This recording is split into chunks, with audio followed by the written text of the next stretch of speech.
ఏమైంది? ఓపిక చచ్చిపోయిందా? ఆపేద్దాం అనుకుంటున్నావా? ఇంకింతేనా? నువ్వు ఇలా ఉంటే ఎప్పటికీ గెలవలేవు. నిజం చెప్తున్నా. సరే నా మాట విను ఒకసారి.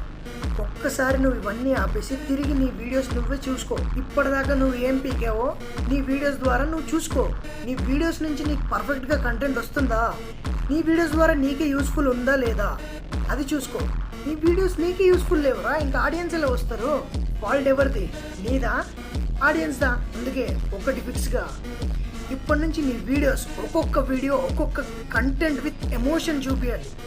నీ వీడియోలో ఒక్కొక్క మాట ఒక్కొక్క ఇంటెన్షన్ని చూపించాలి. కట్ చేస్తే ఫైనల్గా క్లియర్గా మన సోషల్ మీడియా అకౌంట్ దద్దరిల్లిపోవాలి ఒక ఎమోషనల్ కంటెంట్తో. అది జాబ్ అయినా ఇంకోటైనా అది ఏదైనా సరే కంటెంట్ విత్ ఎమోషన్. నువ్వు ఏం మాట్లాడుతున్నావో ఆ యూజర్కి అట్రాక్ట్ అయిందా, అదే కంటెంట్.